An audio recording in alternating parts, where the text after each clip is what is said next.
Hi everybody, Chris here from Truly Holistic. Now we're going to do a quick video as a bit of a reminder for people, and I think this needs to go out there because I get reminded of this very simple universal law, and this simple universal law gives us a great knowing and understanding of why the things are the way they are, because perception is everything, and sometimes we feel like something is actually happening but just eventually realized that that actually wasn't happening. It wasn't something absolute. It was a projection that we were creating of something that wasn't really actually happening. And now this universal law is that all consciousness must evolve. Okay, so it's a universal law. And when we're talking about consciousness, we're talking about energy, okay, the origin of your energy, okay? Because really the core of you and myself is our true identity is consciousness, it's energy. And part of that energy or that consciousness, which we call the soul, is interfacing a vessel or a programmed computer, really, when you look at it, which is called the human, to then experience this reality. Okay? Now, a lot of people have heard of the term, and you would have heard me mention a lot of the time, ascension or transcendence, and that's where our consciousness is bound or connected to this universal law to continually grow and evolve. And a lot of people also mention we're here as the human to have a human experience, to learn some lessons. And as we learn those lessons, it enables our consciousness to evolve further, okay? The more experience, the more we learn, the more wisdom, right, that we can connect into. And it's not, it's more a reconnection to that wisdom that you have within you already, okay? And I coming back to that true identity of you as an infinite consciousness, much more than the identity as being a human.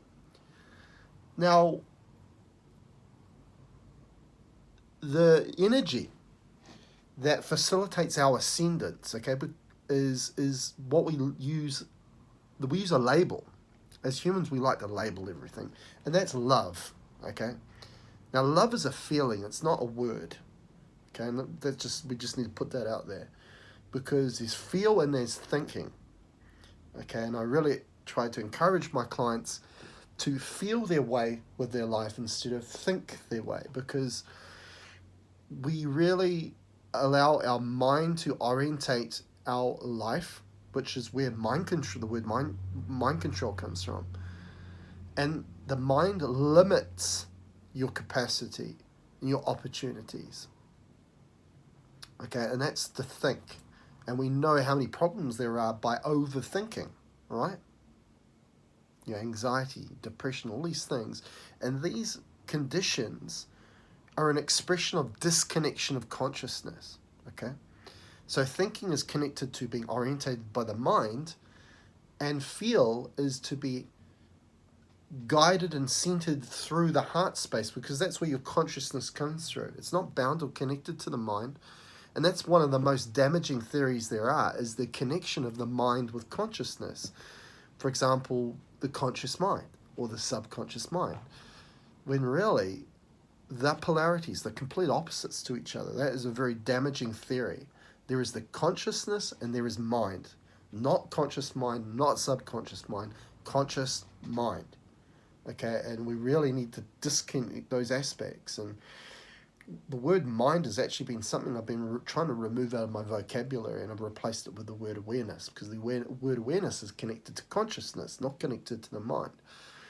When we actually do the practice of mindfulness, we're actually removing the mind out of the way. The mind is the block or the obstructor, okay? And when we embody the identity as the human and go no further than that, then the way we try and fix, control, and create from is the mind.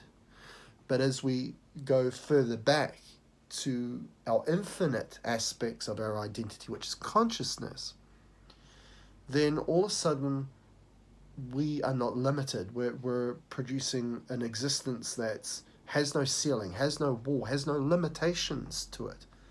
Okay, and that comes through that heart space. And that's where that energy of love comes from. Okay?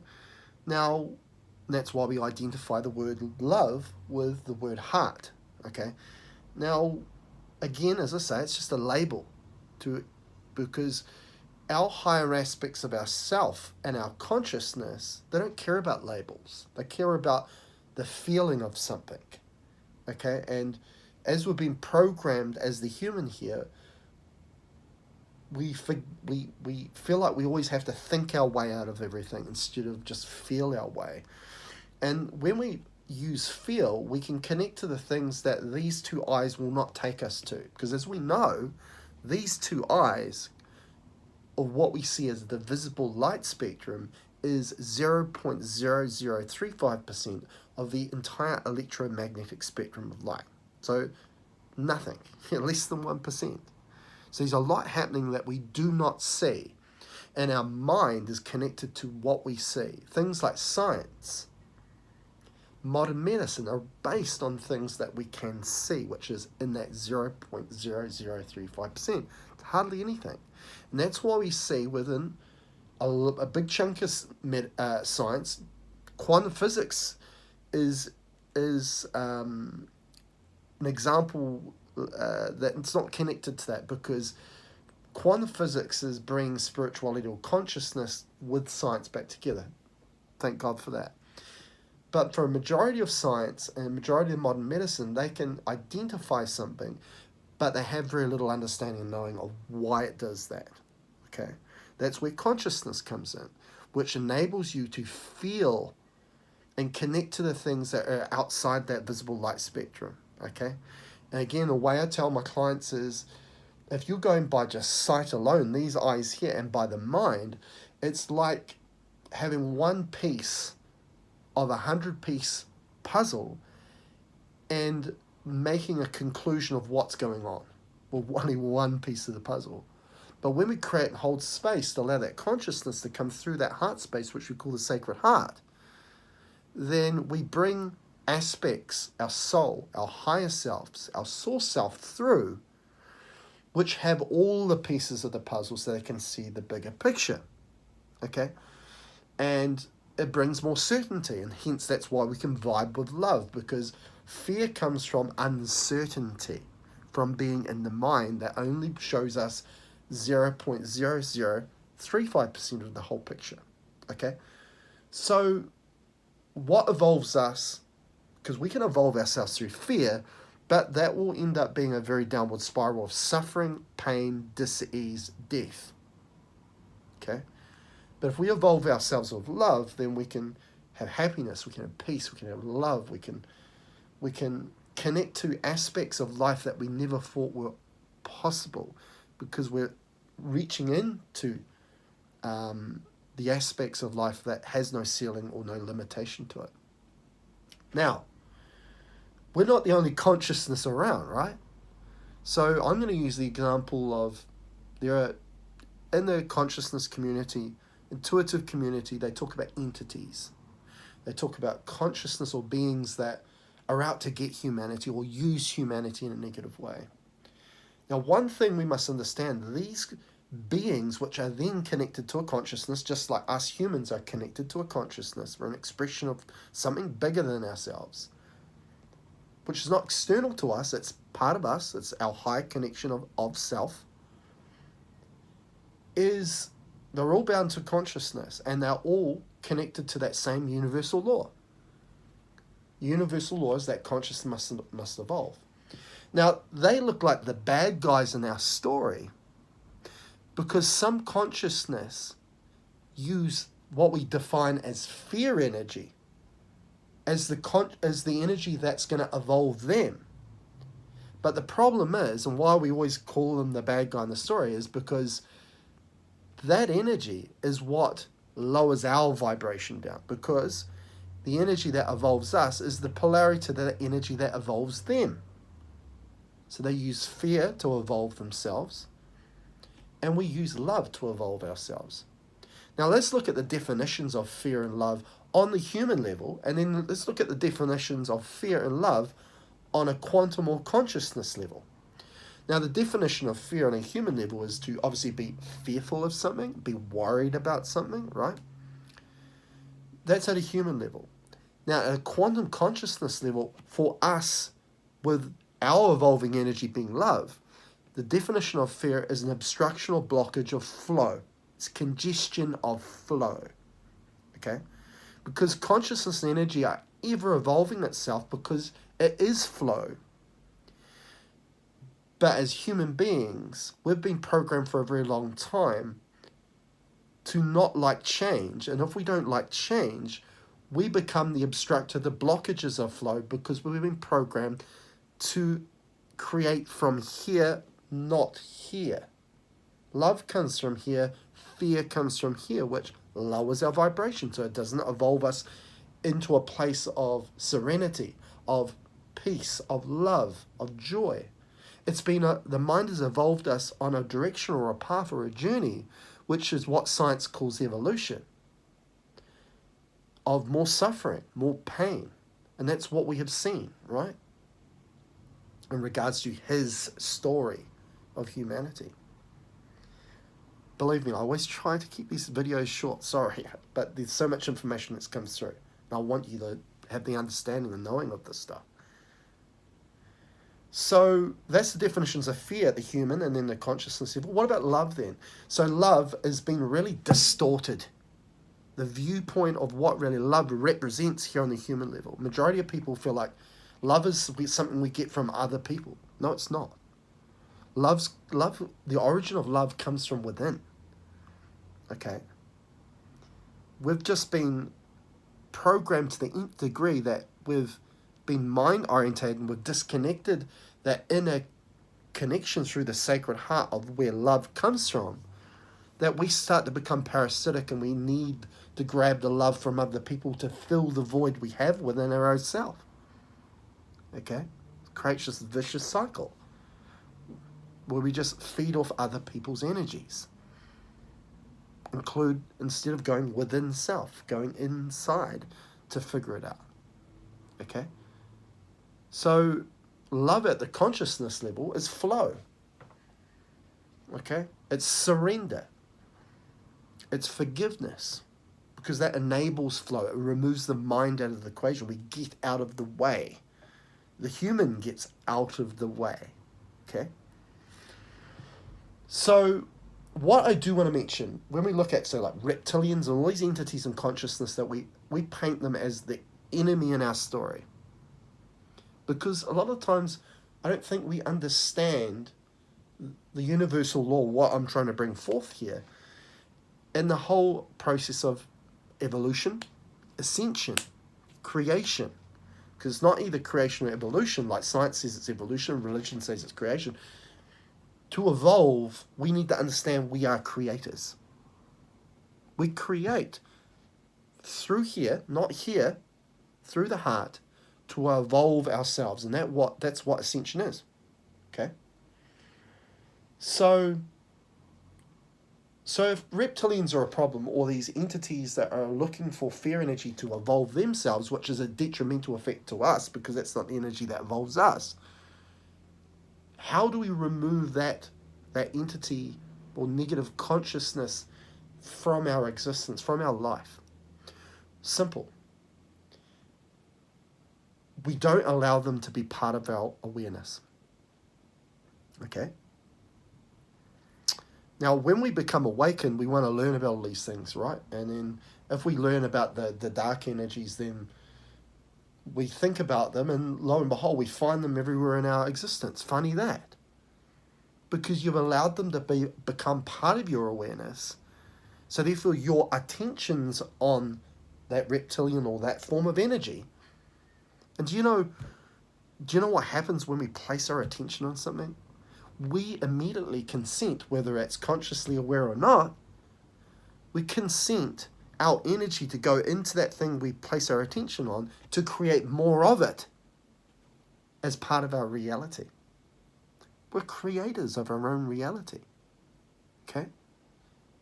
So what I try to say to people is you need to choose wisely where you place your attention. And if you're here to be a creator, wouldn't you place your attention on creating the things that you desire, what your heart desires, not where your mind's trying to take you, what your heart desires. I used to, when I first got into a awakened process, and that was nothing to do with energy work, consciousness, it was about learning about the role of nutrition and diet and supplementation, right, in regards to not only preventing illness, but reversing illness. And there was a guy called David Wolf, who was a raw foodist, and he was the guy that brought forth cacao and the medicinal properties of the cacao to a mass population, which is a wonderful substance in itself, a very loving substance as cacao. He always used to say, the way that you should go about dieting, simplify it. Just bring in one food at a time that's very highly medicinal, very nutritious, and you can only eat so much in a day. So eventually when you add these new things in, things are just going to fall off because you don't have your place of attention on those things anymore, so they just fall off the bandwagon, those foods that are not so good for you. Well, let's use that principle with our place of attention. There's only so many things you can think about in a day, because as I say, we want to feel our way, not think our way. And once you bring in these places of attention that are all about creating what your heart desires, those places of attention that your mind was always trying to take you to will fall away, including these negative energies, these entities, these reptilians, right? Stop seeing yourself as a participant of reality, which makes you vulnerable straight away. Start seeing yourself as being a creator of reality, because then all of a sudden you create a state or a space where you bring that higher aspects of you, those godlike aspects of you, multidimensional aspects of you, and embody them here. Okay, and no negative energy is going to touch you, because you're creating a state where you're not going to place your attention on a low vibrational energy like that. You're also going to have the knowing and the understanding that they're only trying to evolve themselves as well, because they're connected to the same universal law as we are, to evolve our consciousness. Okay? So choose wisely. And remember, the energy that is evolving you is love. Okay? So choose wisely to create with love.